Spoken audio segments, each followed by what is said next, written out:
গত কিছুদিন থেকেই ধারাবাহিকভাবে যে গ্রন্থটি পাঠ এবং আলোচনা আমরা শুনছি এবং করছি তা হল শাস্ত্রের পঞ্চমকার বা পঞ্চতত্ত্ব বিচার।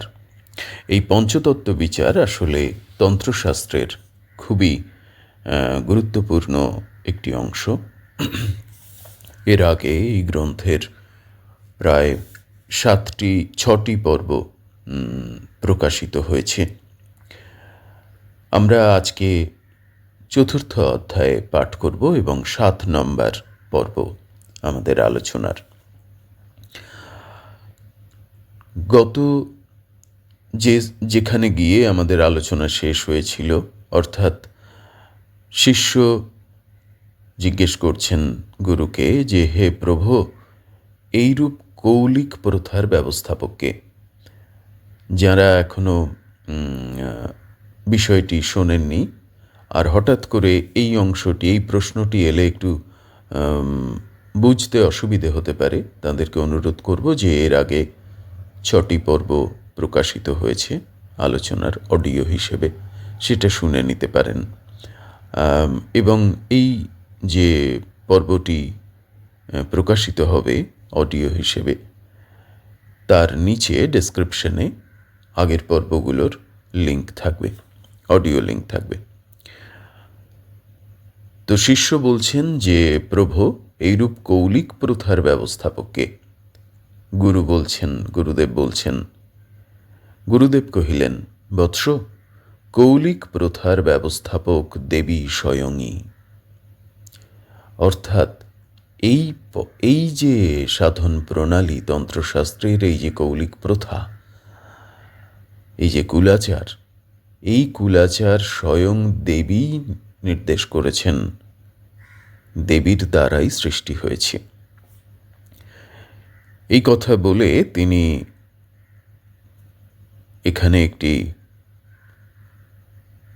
উত্তরখণ্ড ভৈরব জমল থেকে 4র্থ পটল একটি শ্লোক তুলেছেন। আমি শ্লোক যথারীতি স্ক্রিনে দিয়ে দেব। তারপরে তিনি বলছেন, কুলীনগণ ওই প্রথার প্রবর্তক। তাহারা যে মার্গ দেখাইয়াছেন, যে মার্গ অবলম্বনপূর্বক আপনারা সিদ্ধকাম হইয়াছিলেন, সেই মার্গ উল্লঙ্ঘন করিয়া সকপল কল্পিত আচরণ করিলে কখনোই সিদ্ধিলাভ হয় না।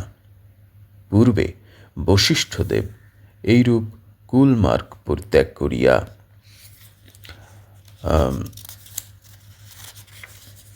স্বীয় মত অনুসারে বৈদিক আচরণ দ্বারা সিদ্ধিলাভের প্রয়াস পাইয়াছিলেন, কিন্তু কিছুতেই কৃতকার্য হইতে পারেন নাই।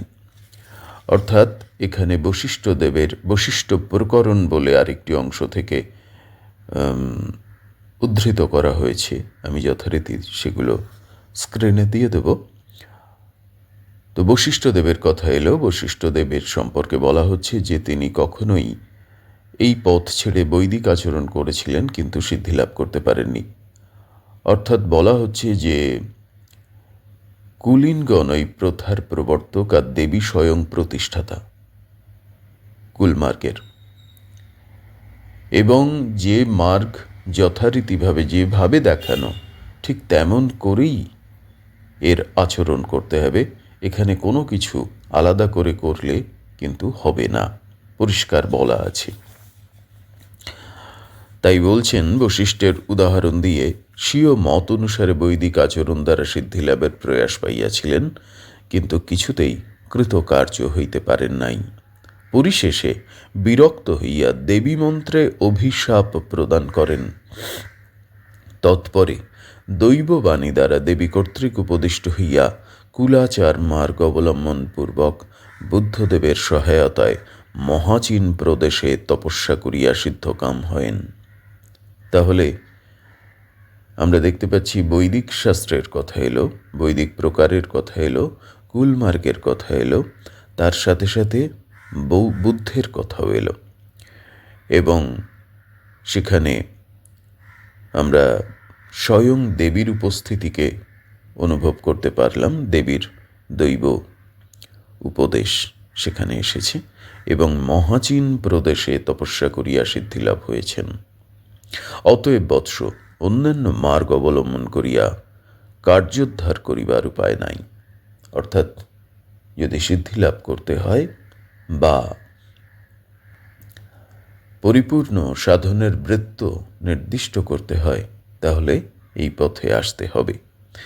এরকম একটি প্রকাশ, এরকম একটি বক্তব্য এই গ্রন্থে রয়েছে। আমাদের আবারও এই প্রসঙ্গে বিভিন্ন জায়গায় বিষয় উত্থাপিত হয়েছে। আবারও বলি যে কোথাও কোনো কোনো প্রক্রিয়া আলোচনা করতে গিয়ে সেই প্রক্রিয়া বারবারই অন্যান্য বিষয়গুলোকে হেয় করার চেষ্টা করেছে, কিন্তু ব্যাপারটা এরকম নয়। এখানে যদি বলতে হয় যে সাধন সম্পর্কে একটি রেখচিত্র, সামান্য রেখচিত্র যদি অঙ্কন করতে হয়, তাহলে বলতে হয় যে এই যে পঞ্চতত্ত্বের শরীর এবং পঞ্চতত্ত্বের এই যে পঞ্চমহাভূত এবং এই যে প্রকাশ চারিদিকে প্রকৃতির মহাশক্তি মহেশ্বরীর, সেই প্রকাশ থেকে যদি কোনো সাধক নিজেকে মুক্ত করতে চান, তাহলে যত রকম পথ রয়েছে সেই পথে কোনো না কোনো সময়ে, সময়ের কোনো কালের কোনো না কোনো পর্বে, সেটা এক জন্মে নাও হতে পারে, বহু জন্মের এই সাধন প্রক্রিয়া চলতে থাকে, সেই সাধন কিন্তু করে যেতে হয়। না হলে সমস্ত পথ পেরিয়ে যাওয়া যাবে না। ফলে বৈদিকভাবে একটি দেহ যদি সাধন করে, তার ধরন একরকম, তার আস্বাদন একরকম। আবার যদি কুলাচারে সাধন হয়, এই শরীরেই তার আস্বাদন একরকম।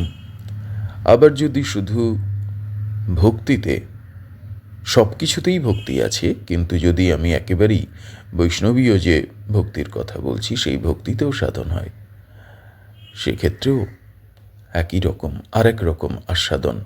কিন্তু মজার বিষয় হলো এইটা, সেই তো পথ মূলাধার থেকে সহস্রার, সেই তো মূলাধার থেকে সহস্রারের গল্প, এবং এর মধ্যেই ভাণ্ড আর ব্রহ্মাণ্ডের মধ্যেই তো এই সমস্ত আস্বাদন।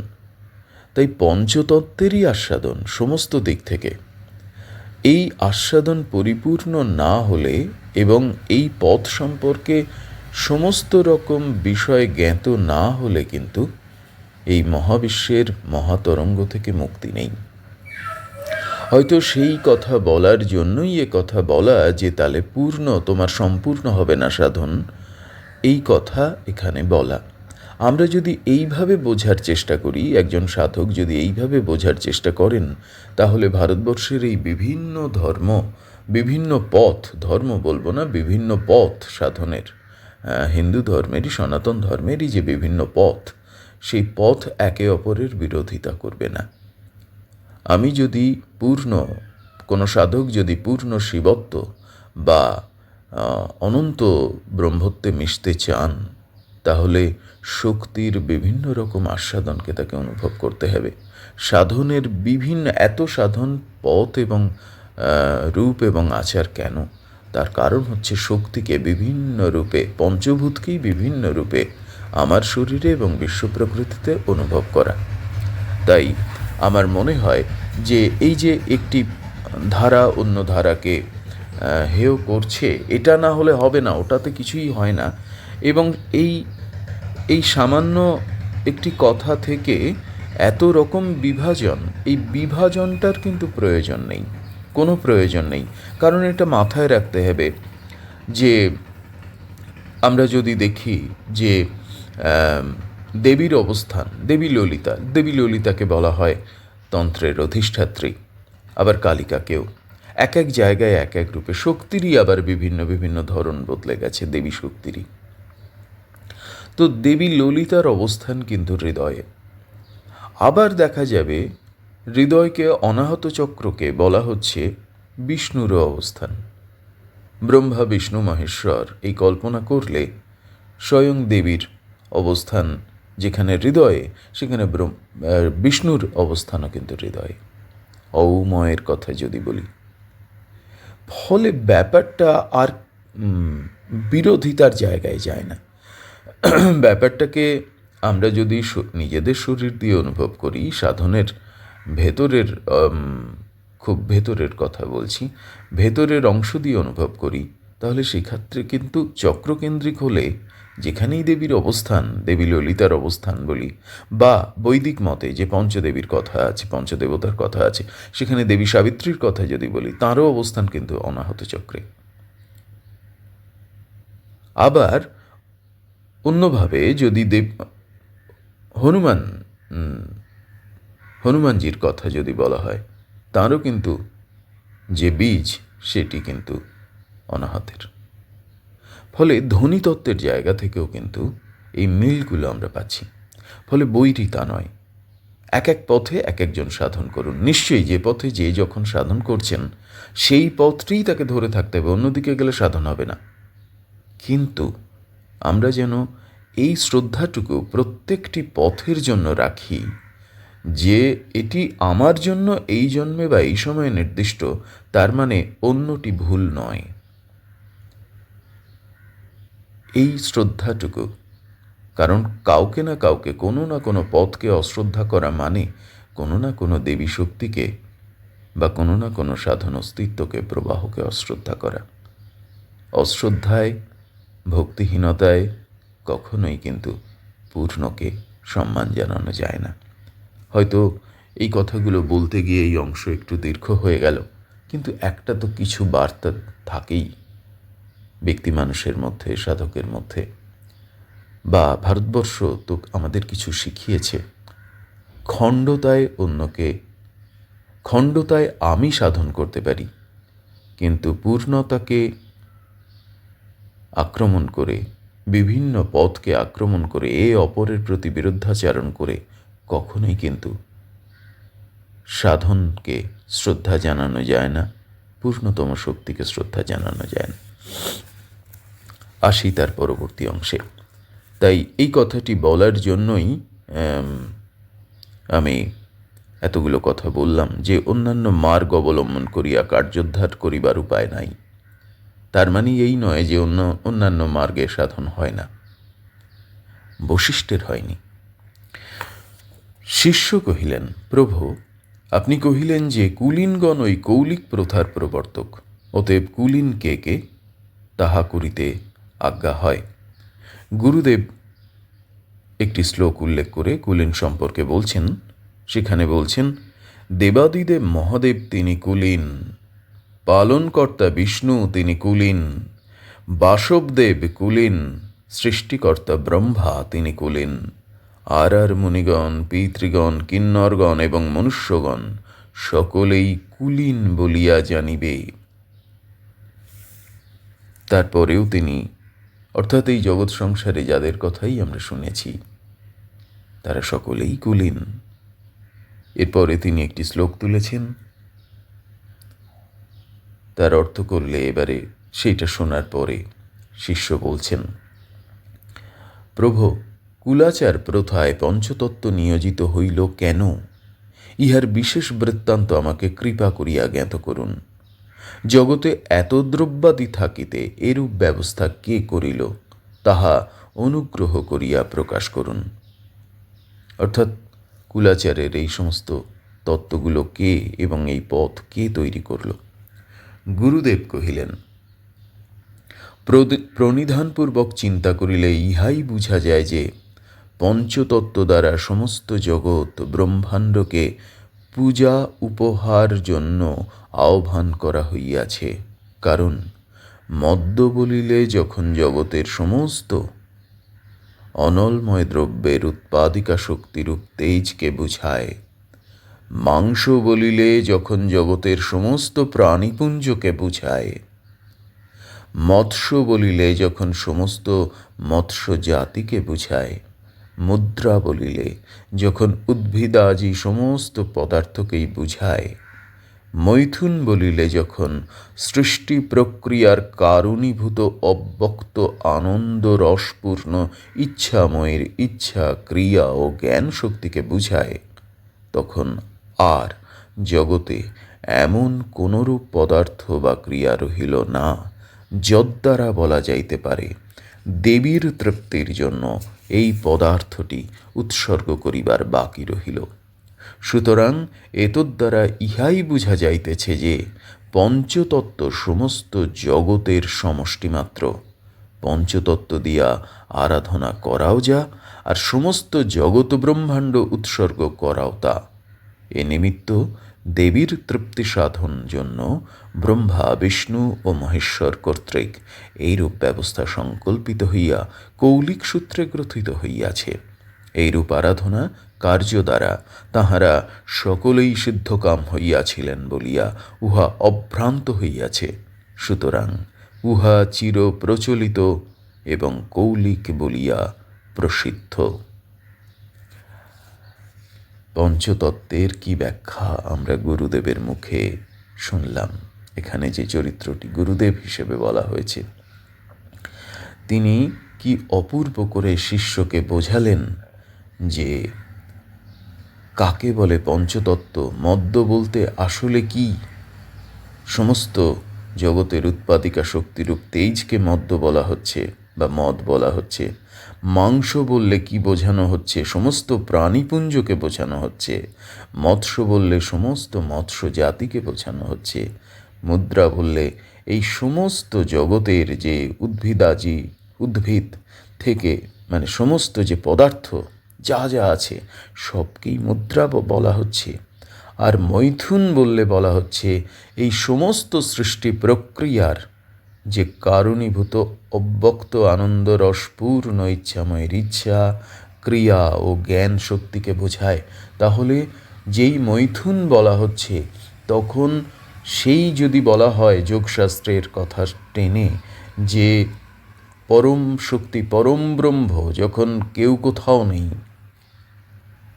এই প্রসঙ্গে বলি, যখন কোনো কুল নেই, সেই কুল যখন নেই, তিনি যখন কুলে আসছেন, অর্থাৎ সৃষ্টির প্রথম প্রক্রিয়া প্রথম মুহূর্ত, তখন থেকে যে ক্রিয়া সে মৈথুন, সেইখান থেকে এই পর্যন্ত যত ক্রিয়া এবং আস্বাদন সবই কিন্তু আসলে মৈথুন, জগৎ সংসারের সমস্ত এই সৃষ্টি এই ক্রিয়া। এবং খুব অনেকেই নিশ্চয়ই এটা লক্ষ্য করেছেন বা কেউ কেউ করেননি।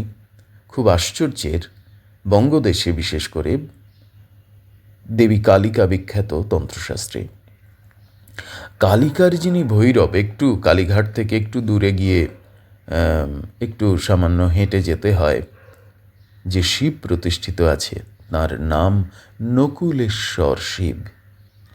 নকুল মানে আর কোনো কুল নেই যেখানে, অর্থাৎ কালীর ভৈরব নকুলেশ্বর, কালিকার ভৈরব নকুলেশ্বর। কালকে পেরিয়ে গেলে, মহাকাল যখন আর থাকছে না, তখন আর কোনো কুল থাকছে না। এবারে যদি যৌগিক জায়গা থেকেও বুঝতে হয়, কুলকুণ্ডলিনী, আমি গতদিনের বক্তব্যেই বলছিলাম, মূলাধারের যে কুলকুণ্ডলিনী, তিনি যখন আজ্ঞাচক্র বা রুদ্রগ্রন্থি ভেদ করে যাচ্ছেন সাধকের শরীরের ভেতরে, তখন তাকে কুণ্ডলিনী বলা হচ্ছে। তাহলে এই যে জগৎ শক্তি, এই যে কুণ্ডলিনী যখন হয়ে গেল, তখন তিনি কুল ছেড়ে দিলেন। তাহলে কুল মানে হচ্ছে এক একটা ঘাট, এক একটা পর্যায়। তো যখন পর্যায় ছেড়ে যাচ্ছে, তখন আচারও ছেড়ে যাচ্ছে। তো আচার বিচার ভাব জ্ঞান গুণ সব যখন ছেড়ে যাচ্ছে, তখন যে অনন্ত চৈতন্য বা সাধকের যে অবস্থা, তখন আর তিনি কোনো কুলেই থাকছে না। তাই নকুলেশ্বর, তাই কালী স্বয়ং ব্রহ্মময়ী। এই কারণে কালীকে সাধন করতে করতে অকুলে নকুলে গিয়ে পৌঁছনো, কোথাও আর কোনো কুল নেই। তাই তিনি আর নকুলেশ্বর, যেই কালিকা ওই নকুল থেকে, নকুলেশ্বর থেকে, এক থেকে আবার সামান্য তেজোদ্দীপ্ত হলেন, প্রকাশিত হবেন, সেটি প্রথম মৈথুন। তাই সেই কথা বলা হচ্ছে, মৈথুন বলিলে যখন সৃষ্টি প্রক্রিয়ার কারণীভূত অব্যক্ত আনন্দরসপূর্ণ ইচ্ছাময়ের ইচ্ছা, ক্রিয়া ও জ্ঞান শক্তিকে বোঝায়। আর যেখানেই প্রকাশ আছে, যেখানেই ক্রিয়া আছে, সেখানেই জ্ঞান আছে। এবং এইভাবেই জগৎ সংসার চলছে। কি অত্যাশ্চর্য, কি অপূর্ব, কি অপূর্ব পথ, জ্ঞান, সাধন, আস্বাদন, সেই কথাই তো বলা হচ্ছে এখানে। তাই এই যে মাঝে মাঝে বিতর্ক হয় না, শিবলিঙ্গ মানে কি, শিবলিঙ্গ মানে কি, ওটা কি জননাঙ্গ? শিবলিঙ্গ মানে দুটি। তন্ত্রের জায়গা থেকে ধরলে ওটা একটি সিম্বল। আবার লিঙ্গ মানে যেখানে সর্বকিছু লীন হয়, স্বয়ং দেবীও লীন হয়ে যাচ্ছেন, এই পঞ্চমকার লীন হয়ে যাচ্ছে, লীন হয়ে গিয়ে সমস্ত কুল লীন হয়ে যাচ্ছে, ভক্ত ভগবান, জ্ঞান অজ্ঞান, গুণ নির্গুণ সব লীন হয়ে যাচ্ছে, হয়ে গিয়ে যে পরম একক মহাচৈতন্যময় পরম ব্রহ্মময় অবস্থান থাকছে, যা বাক্য মন তার অগোচর, অতীত, অগম্পার, সেইটি লিঙ্গে লীন হচ্ছে। যা যা যা থেকে লীন হয়, যা থেকে আবার সৃষ্টি হয়, তাই তো লিঙ্গ। কোথায় বৈরিতা? তারপরে কি বলছেন গুরুদেব? গুরুদেব বলছেন যে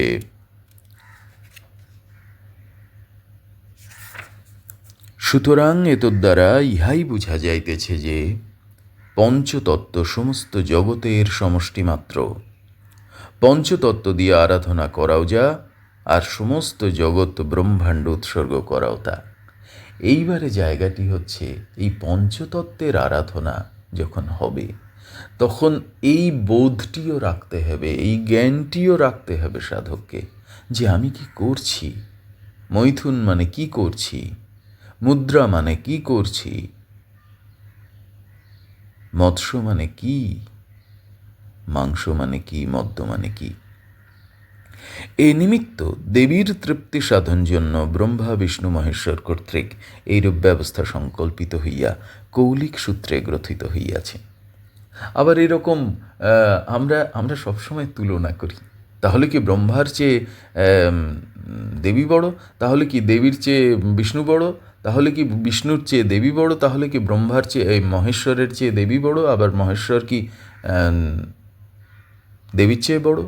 এই দ্বন্দ্ব, কে বড় কে ছোট, আমরা এতটাই ছোট, এতটাই খণ্ডিত, এটা আমাদের জন্যই এইরকম অখণ্ডকে খণ্ড করা হয়েছে। কে বড় কে ছোট এই বিতর্ক টেনে, এই বিচার করে নিজেদের আরও খণ্ড আর আরও অজ্ঞান করার কোনো মানে নেই। যে পথ দিয়ে যেতে হবে সেই পথকেই মূল ধরে তার প্রতি সমস্ত নিবেদন করে এগোতে হবে। কেউ বড় কেউ ছোট নয়, আমি একমাত্র, অর্থাৎ এই মনুষ্য শরীরই, এই মনুষ্য শরীর সেখানে যদি সাধন থাকে বা না থাকে, কতটা থাকে বা কতটুকু বেশি কম থাকলো, তার উপরেই সে বড় বা ছোট। জগৎ সংসারের এই মহাপ্রকাশ ব্রহ্মা বিষ্ণু মহেশ্বর দেবী, বা দেবীরও আবার বিভিন্ন রকম যে ধরন ধারণ এবং প্রকার আছে, কে বড় কে ছোট, এটা এটা অজ্ঞানতার প্রকাশ। এই আলোচনা অজ্ঞানতার প্রকাশ। অখণ্ড অনন্ত তাকে আমরা আস্বাদন করার জন্য, তাকে জানার জন্য, আমার শরীরে তাকে বোঝার জন্য, আমার শরীর দিয়ে, শরীর ছাড়া তো আর কিচ্ছু নেই, এই শরীর দিয়ে এই বিশ্ব ব্রহ্মাণ্ডকে আমি আস্বাদন করব, আমি খণ্ড থেকে অনন্তে যাব, আমি সংকীর্ণতা থেকে প্রসারণে যাব, তাই তো সাধন। তাহলে সেখানে আমি যদি এত খণ্ড ক্ষুদ্র করে করে প্রতিনিয়ত তর্ক করতে করতে একে ওকে তাকে ছোট করি, তাহলে ব্রহ্মা বিষ্ণু মহেশ্বর দেবী তাদেরকেই ছোট করা হয়। ছোট করতে করতে আমরা আবার দেবীকে কোথায়, তার কামাখ্যাকে কামাখ্যা বড় নাকি কালী বড়, কালী বড় নাকি ললিতা বড়, ললিতা বড় নাকি নর্মদা বড়, এই করতে করতে আমরা আমাদের জীবন সংশয় করে তুলেছি, সাধনকে খণ্ড করে তুলেছি এবং শক্তিহীন করে তুলেছি। তাই এই সমস্ত কথাগুলো থেকে কিন্তু কখনোই এক একটা কাঠামো তৈরি করে নিজেদের মধ্যে হাতাহাতি করার কোনো প্রয়োজন নেই। শিব সাধক কালী সাধককে দুষছেন, কালী সাধক শিব সাধককে দুষছেন, এগুলোর কোনো প্রয়োজন নেই। এগুলো অজ্ঞানতা। আবার কোনো সাধনধারা অন্য সাধনধারাকে দুষছে, এত বড় অজ্ঞানতা।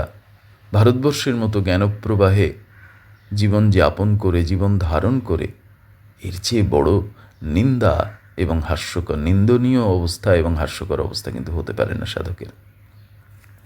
তাই আজকে হয়তো একটু ভিন্ন রকম কথা দেবী বলাচ্ছেন, হয়তো এটা তার উদ্দেশ্য আছে, বলে ফেলছি। তো কি বলছেন যে শিষ্য কহিলেন, প্রভু, ব্রহ্মা বিষ্ণু ও মহেশ্বর কর্তৃক এই যে প্রথা সংস্থাপিত হইয়াছে, তাহার কোনরূপ নিশ্চয়প্রদ নিদর্শন আছে কি? গুরুদেব বলিলেন, বৎস, কিছুতেই তোমার সংশয় ভঞ্জন হইতেছে না। অতএব তোমার নিকট একটি সুন্দর রহস্য কীর্তন করি, তাহা হইলে তোমার সন্দেহ দূর হইবে। আমরা তো জানি যে এই গ্রন্থ শুরু হয়েছে শিষ্যের সন্দেহ থেকে, যে এই রকম বিষয় নিয়ে কেউ সাধন করে নাকি। পঞ্চতত্ত্ব বলতে যা, পঞ্চমকার বলতে যা বোঝানো হলো, সেইগুলো তো বর্জনীয়, সেগুলো নিয়ে কি করে সাধন হবে?